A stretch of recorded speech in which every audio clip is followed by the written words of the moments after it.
Ferguson's been involved in everything from bashings to blackmail since she's been in Wentworth, and a whole lot of other things. And now she's finally gone. I, for one, couldn't be happier.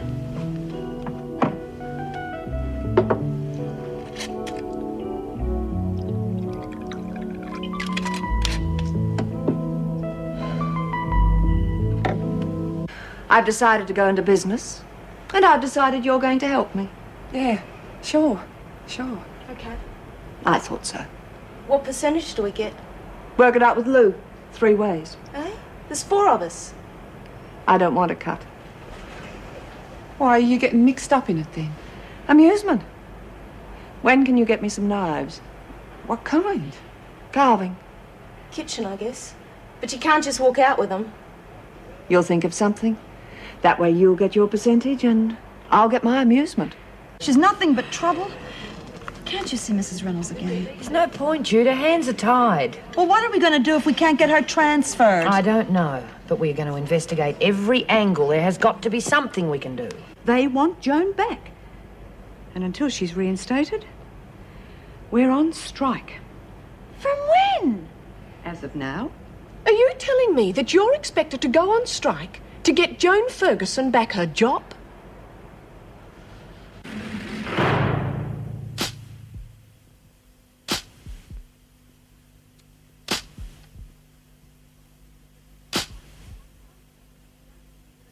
I told them how we felt about Joan, but Mr. Bolton kept saying the union had to take a stand on the issue no matter what. I see. And his bottom line? Well, I'm afraid it's Joan's reinstatement and an apology from the department admitting that they dismissed Joan unfairly. I certainly can't see the department handing him that on a plate. No, Bolton's obviously digging in for a long campaign. Well, there's another meeting with the department tonight. Perhaps something will come of that. But if the union won't back off, we're stuck with Joan here.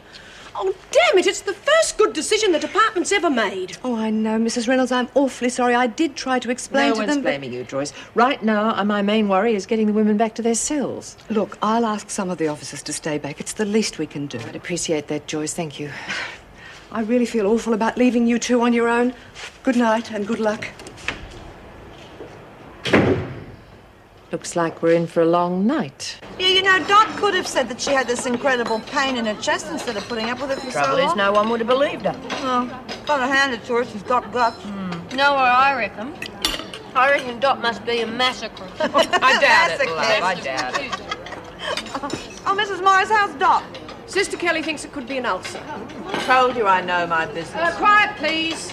You'll all be finishing dinner early tonight, so leave your plates and your cutlery where they are and file quickly and quietly back to your cells. Bloody hell, don't we even get to eat now? Yeah, what's all this about? Sorry, Judy, it can't be helped. Man, be skinny as a rake and watch my Shut up, mouth. Marlene. Be an officers' party.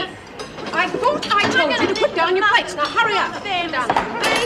What about the dance trial? I'm sorry, Marlene. You're going to have to forget all about the dance marathon until this until this matter has been resolved. Mrs. Morris, this little migration wouldn't have anything to do with an officers' strike, would it? You'll be told anything you need to know in good time. Yeah, well, now we don't need to know anything. Come along, we haven't got all night. Judy, Mrs. Reynolds wants to see you. Just a moment. Come on, ladies. You heard the order. Get moving and be We quiet. heard, and nobody gives a stuff about the dance trials. It's not fair. I'm afraid I have to warn you, it's no small job serving breakfast to 40 cells. Don't you worry, Mrs. Reynolds. Ray Proctor is always ready to help out in a crisis. If there's anything else I can do, just let me know. Bryant's outside, Mrs. Good Reynolds. show her in. Thanks, Ray. We certainly need all the help we can get. My pleasure. I'll be off. There's lots to do. Right, Judy. Well, having some staff problems, are you? Ex-Officer Ferguson have anything to do with it? The women guess what's going on, Mrs. Yeah, well, you wouldn't have to be an Einstein to work that out. What'd she do? Explanations will have to wait, Judy. In the meantime, I need your help to make sure things run smoothly. So, I'm granting you emergency trustee status. You'll be working with Dot Farrer, serving meals under Mr. Proctor's direction. Thank you. Any chance of Mara helping us? Not on, I'm afraid. Too soon after her escape. Now, Dot will be well enough to return to work in the morning, and since she's already a trustee, that'll minimize our problems. Mrs. Reynolds, how long are the women going to be locked up for? They get a bit stroppy when they're in their cells. Not long, I hope. But until we get relief staff, we can't afford to take any risks. For the women's sake as well as our own. Well, I don't envy you handling all this on your own. We've got no choice. Well, that'll be all, Judy. I'm sure we can count on you. Sure can. You know, it's funny, isn't it? We finally get rid of Miss Ferguson. Here she is causing more trouble than ever before. But if a man can't listen to reason, he shouldn't be in the job in the first place. But Mr. Bolton is the elected union secretary, Dennis. Who's representing us then? We want to get rid of her and he's pulling out all stops to get her back in. Well, I tried to point all that out to him, but Mr. Bolton was quite adamant that it's not just Joan, it's the principal that counts. Joan, a principal? She doesn't even know what a principal is. Well, according to Bolton, it's the fact that the department took the word of a prisoner over that of an officer. Now, what happened to Joan could happen again, well, to any one of us. Except we don't provoke the women the way Joan does. Not just the women either. Surely we should try and see it from both sides. When it all boils down to it, I don't suppose any of us really want to see Joan back, do we? We're supposed to be celebrating the fact that she's gone, and here we are going out on strike for her. You wouldn't read about it. Place is like a morgue. Want a hand of euchre? Break the boredom. Thanks, but no thanks. Old maid. Save your breath, Baker. You'll need it if we're going to be cooped up in here for a while. Such an angry answer to such a friendly question. Perhaps what we need is a little diversion. I'm sure you'll find something to amuse yourself with. I'm afraid you're the only thing in this cell I find amusing, Myra. Cut it out, lady. I don't scare as easy as Marlene. Suppose not. You're shaking because it's cold in here, right? Takes more than you to give me the shakes, Baker. Confidence like that could come in quite handy when you get around to trying it. Trying what? To kill me. You are planning to, aren't you? What gave you that idea? Call it instinct.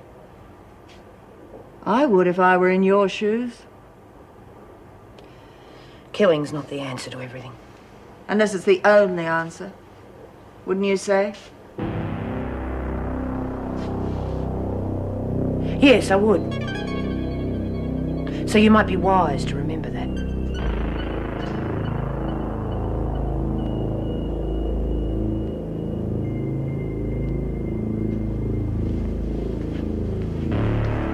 I think I'd sleep with one eye open tonight if I were you, Myra.